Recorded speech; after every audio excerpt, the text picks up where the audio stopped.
আজকের সকালে বাধ্য হয়ে যেতে হলো এমএলএর বাড়িতে এবং সেখানে গিয়ে আমি তো অবাক যে একজন এত উচ্চপদস্থ ব্যক্তি হয়ে এখনও এতটা সাধারণভাবে কিভাবে জীবনযাপন করছে।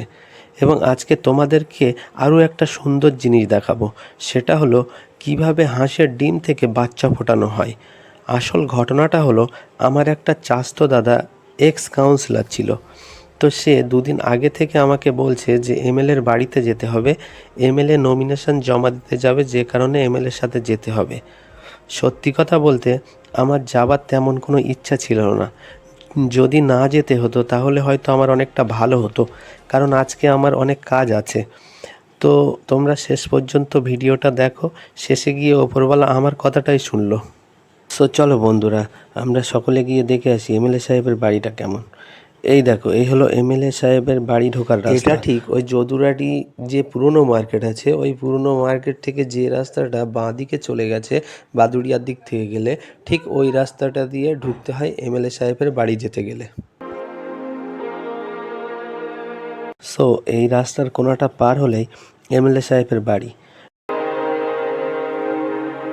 ওই যে রাজবেড়িয়া এপি স্কুল লেখা আছে দেখতে পাচ্ছ, ঠিক তার পাশে যে বাড়িটা আছে ওটাই হলো এমএলএ সাহেবের বাড়ি। তো চলো এবার এমএলএ সাহেবের বাড়ির ভিতরে ঢুকে দেখি কি অবস্থা।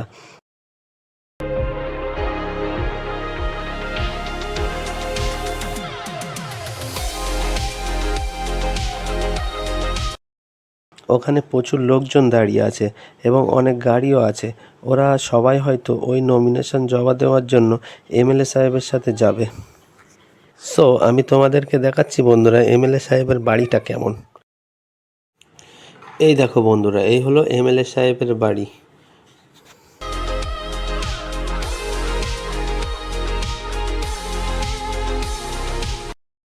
আর এই হলো এমএলএ সাহেবের কার্যালয়, মানে কোনো মানুষের যদি এমএলএ সাহেবের সাথে কোনো প্রয়োজন থাকে সে এইখানে এসে বসে এবং এমএলএ সাহেব এইখানে এসেই তার প্রয়োজন মেটায়। আমি মনে করলাম হয়তো এইখানে এমএলএ সাহেব আছে, কিন্তু না, এমএলএ সাহেব ঘরের ভিতরে আছে। সো বন্ধুরা, এইখানে এসে আমি এই কারণে অবাক হলাম, এইখানে এসে দেখছি বন্ধুরা প্রচুর পরিমাণে হাঁস। ওই দেখো, প্রচুর পরিমাণে হাঁস বেড়াচ্ছে এখানে। তারপর দেখলাম ভিতরে ঢোকার একটা গেট আছে। তো চলো বন্ধুরা, গেটের দিকে গিয়ে দেখি ঢুকতে দেয় কি ভিতরে। সো ভিতরে যাওয়ার জন্য গেটের দিকে গেলাম। তো সেইখানে গিয়ে দেখলাম গেটে লেখা আছে বিনা অনুমতিতে প্রবেশ নিষেধ। তো এইখানে একজন দাঁড়িয়েছিল, আমি যখন তাকে বললাম যে ভিতরে ঢোকা যাবে কি, তারপর উনি জিজ্ঞাসা করবার জন্য ভিতরে গেল এবং আমাদের ভিতরে ঢোকবার জন্য পারমিশন দিয়ে দিল। এখানে দেখো বন্ধুরা কতটা হাঁস, প্রচুর পরিমাণে হাঁস। আর আমি তোমাদেরকে বলেছিলাম না যে একটা এমএলএ মানুষ হয়ে অনেকটা সাধারণ জীবনযাপন করে, কারণ এখনকার সময় আমাদের এই দিকটায় হাঁস চাষ করতে খুব কমই দেখা যায়। এবার চলো ওই হাঁসে যে ডিমগুলো পাড়ে সেগুলো নিয়ে কিভাবে বাচ্চা ফোটানো হয় সেগুলো তোমাদেরকে আমি এবার দেখাচ্ছি। আর এই ধারে একটা গাছ আছে, গাছে সুন্দর ফল ধরে আছে। এখানে যখন জিজ্ঞাসা করলাম এরা বলল এটা নাকি চেরি ফল, এবং এইখান থেকে আমি দুটো ফল তুললাম এবং একটা ফল আমি খেলাম, ভীষণ টক ছিল বন্ধুরা। তো চলো আমি তোমাদেরকে সেই ডিম থেকে বাচ্চা ফোটানোর ঘরে নিয়ে যাচ্ছি।